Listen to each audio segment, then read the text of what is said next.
What's up, everybody? It's your boy Marcus the Money Man, the Appliance Boss. And this video here is for you one-man appliance repair business owners who's looking to scale to get some security for yourself and your family going forward. Hope you enjoy it. Welcome to the Appliance Boss channel. Okay, I'm a business owner, and this is my disclaimer. I have employees that rely on me to provide a healthy income so that way they can provide for themselves and their family.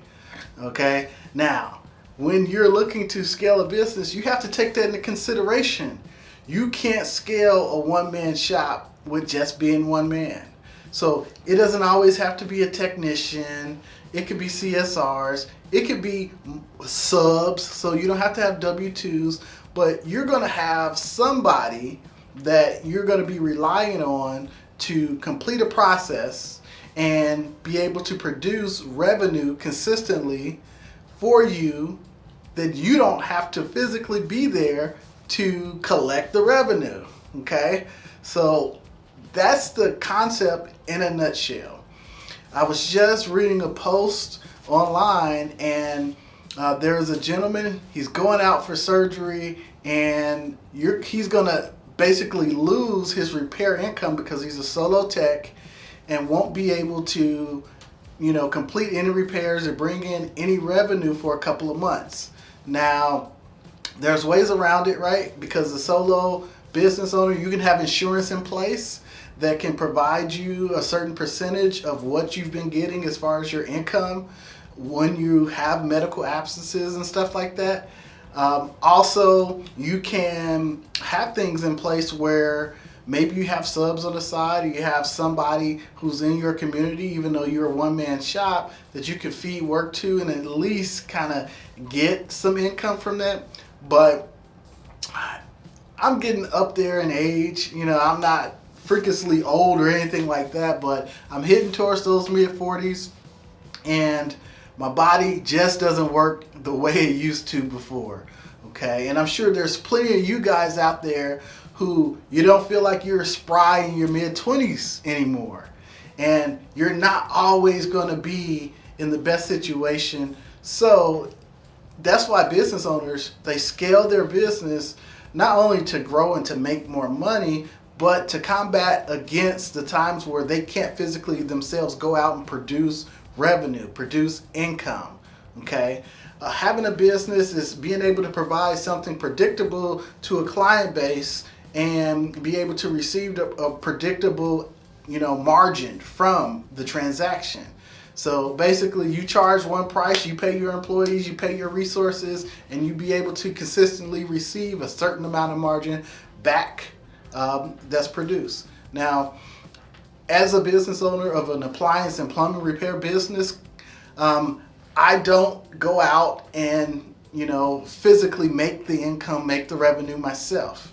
I'm relying on my staff who go out, they sell jobs, and when they sell the jobs, they're able to produce revenue, and for selling the job, they receive compensation for the sale, and we're able to pay our bills for the support staff, the software to be able to communicate, the phones and text messages, and all of those chat messages to make sure that everything's coordinated with the customer, that we show up on time, that we order the right part, that we find the best price available for parts. So there's so much that goes into pricing, expenses, the insurance, right? That's one that you think about all the time. California, we have workers' comp. There's so many other hidden business fees that are associated when you start to grow and scale your business. Okay, so doing it in the right manner, so that way you know how many calls you're going to get, how much it costs as far as expenses to be able to complete a call, and what do you expect back in a reproducible, replicatable margin back. It's not going to be what it is by you going out and fixing in Appliance, it just won't happen. The margins diminish. However, when you have a system that's in place, now you're able to scale out and be able to serve larger communities, multiple appliances, and even subsets, right? You can work with customers that you may or may not have worked with before, because it gives you the option by having a system, having the back office in place, having training, and having technicians being available to go out and produce and make sales, repair equipment. You can do it that way, but you can't do it all by yourself. Okay, so let's walk through a couple of things that can help you get to that point so you can determine whether or not you want to actually scale, or are you happy enough doing it by yourself, and is that something that you truly want going forward. Okay, so now, dealing in the service industry, this industry is a high or a pretty good gross margin industry. So if you're not at a gross margin of 50 to 60%, then you need to rethink, how you're doing business. For one, if you're a solo person and you're not, upwards towards the top end of that threshold, then you have too many expenses, right? But not even gross, but not even to your expenses yet. Your parts are cost too much, or you're not pricing your jobs enough.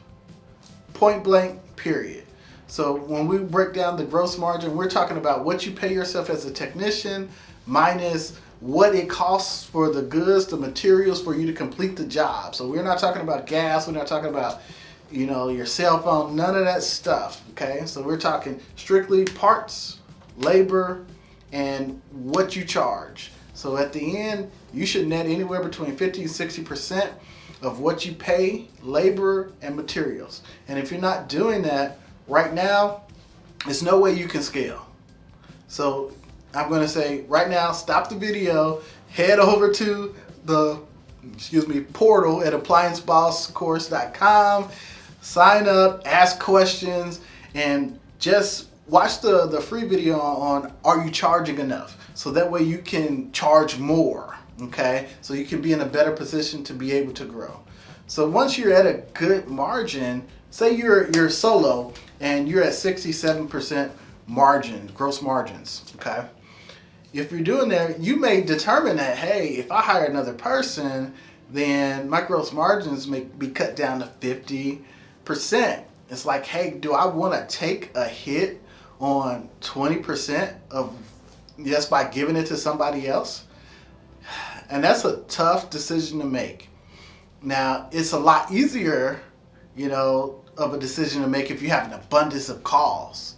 But it's tough if you have high and low peaks and valleys and you just can't really predict what your call volume is like. So you don't necessarily have a problem with the work or the pricing per se. You're going to have an issue with marketing. Are you marketing consistent to avoid super high peaks and super low valleys? Okay, so that's the main thing. And you can be distracted because when you're a one-man show, your marketing typically is passing out cards. You may do a little Google here or Facebook here, but when it comes to consistent, being up to date, and just doing things that work, you can get a little off, right? Because there's off seasons and there's peak seasons, and you necessarily can't do the same thing during those two separate seasons, expect the same outcome. During our peak season, we don't have to run ads talking more so about our business because the urgency is there. So if the urgency is there, our ads is like, get it fixed now. Whereas if you're in the off season, you need to talk about what you do, why you're a good company, because there's going to be plenty of choices. And your Google map listing rank matters so much during the down season, because if you're low on the maps, then now you definitely have to spend a little bit of money to be able to get in front of an audience so they can even make a decision if you're worth calling or not. Okay, so scaling at the beginning, you gotta make sure you're charging enough. And then once you're charging enough, you gotta make sure you have enough call volume. And if you feel like you can make sure that your call volume is consistent enough, then you can determine, do I need 1 tech? Do I need 2 techs? Do I take calls still? Do I not take calls?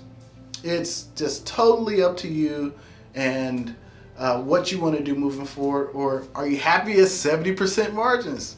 So if you're younger and you want to stack up as much money as you can at 70% margins, I tell you to go ahead and do that all day, twice on Sundays, because you'll have the energy, you can take on more calls, you can do more, because as you get older, you're not going to want to run 10, 15 calls a day. You're just not going to want to do it.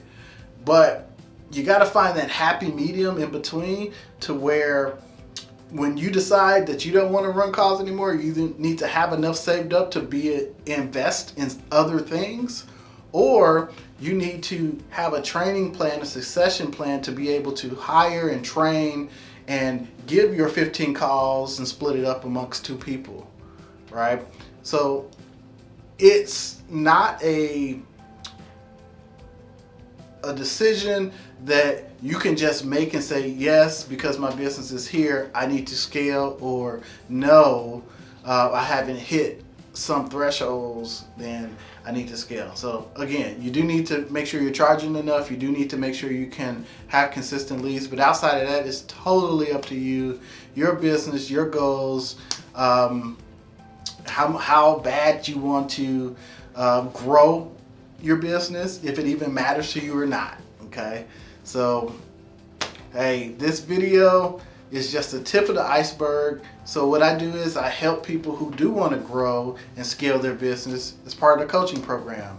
So go on over to the appliancebosscourse.com and sign up for the coaching program. If you want more information, go to portal.appliancebosscourse.com. Join the free community there, ask questions. You can also find the Facebook group as well, if you have Facebook and you want to see what I post in there. And hey, I hope you enjoyed this video. I'm curious if you guys have one opinion. If you want to scale, do you want to stay single, or if you did go from a single company to a scaled company, what problems did you have in there? Was it cash flow issues? Was it just getting parts cheap enough, or was it that your pricing was off so you wasn't making enough gross margin? I like to know. Go ahead, comment below. But until next time, y'all take it easy. Peace.